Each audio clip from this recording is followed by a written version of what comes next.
Le Petit Prince, chapitre 5. Chaque jour, j'apprenais quelque chose sur la planète, sur le départ, sur le voyage. Ça venait tout doucement, au hasard des réflexions. C'est ainsi que, le 3e jour, je connus le drame des baobabs. Cette fois-ci encore, ce fut grâce aux moutons. Car brusquement, le Petit Prince m'interrogea comme pris d'un doute grave. « C'est bien vrai, n'est-ce pas, que les moutons mangent les arbustes ?»« Oui, c'est vrai. »« Ah, je suis content. » Je ne compris pas pourquoi il était si important que les moutons mangeassent les arbustes. Mais le Petit Prince ajouta. « Par conséquent, ils mangent aussi les baobabs. » Je fis remarquer au Petit Prince que les baobabs ne sont pas des arbustes, mais des arbres grands comme des églises, et que, si même il emportait avec lui tout un troupeau d'éléphants, ce troupeau ne viendrait pas à bout d'un seul baobab. L'idée d'un troupeau d'éléphants fit rire le Petit Prince. Il faudrait les mettre les uns sur les autres. Mais il remarqua avec sagesse. Les baobabs, avant de grandir, ça commence par être petit. C'est exact. Mais pourquoi veux-tu que les moutons mangent les petits baobabs? Il me répondit. Bah voyons. Comme s'il s'agissait là d'une évidence. Et il me fallut un grand effort d'intelligence pour comprendre à moi seul ce problème.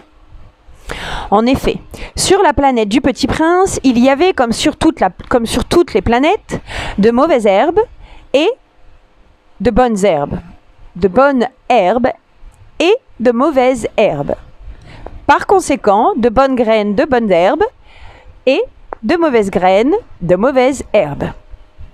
Mais les graines sont invisibles. Elles dorment dans le secret de la terre jusqu'à ce qu'ils prennent fantaisie à l'une d'elles de se réveiller. Alors, elles s'étirent et poussent d'abord timidement vers le soleil, une ravissante petite brindille inoffensive. S'il s'agit d'une brindille, de radis ou de rosier, on peut la laisser pousser comme elle veut.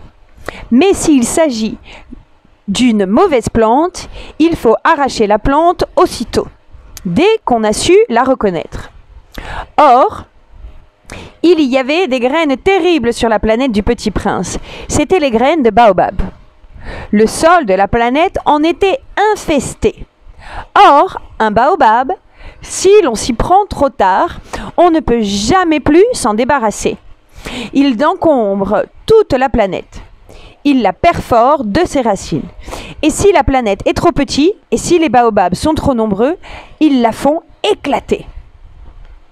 C'est une question de discipline, me disait plus tard le Petit Prince. Quand on a terminé sa toilette le matin, il faut faire soigneusement la toilette de la planète. Il faut s'astreindre régulièrement à arracher les baobabs dès qu'on les distingue, d'avec les rosiers auxquels ils ressemblent beaucoup, quand ils sont très jeunes. C'est un travail très ennuyeux, mais très facile. Un jour, il me conseilla de m'appliquer à réussir un beau dessin, pour bien faire entrer ça dans la tête des enfants de chez moi. S'ils voyagent un jour, me dit-il, ça pourra leur servir. Il est quelquefois sans inconvénient de remettre à plus tard son travail. Mais s'il s'agit des baobabs, c'est toujours une catastrophe. J'ai connu une planète habitée par un paresseux. Il avait négligé 3 arbustes. Et sur les indications du Petit Prince, j'ai dessiné cette planète-là.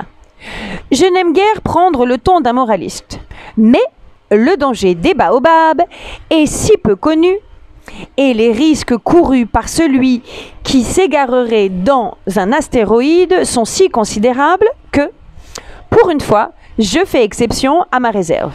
Je dis, enfants, faites attention aux baobabs.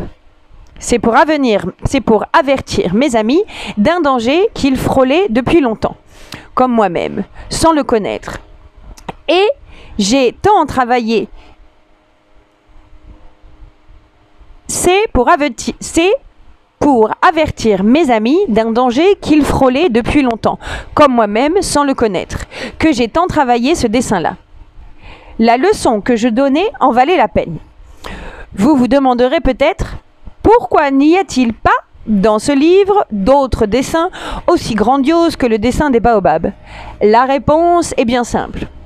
J'ai essayé, mais je n'ai pas pu réussir. Quand j'ai dessiné les baobabs, j'étais animée par le sentiment de l'urgence.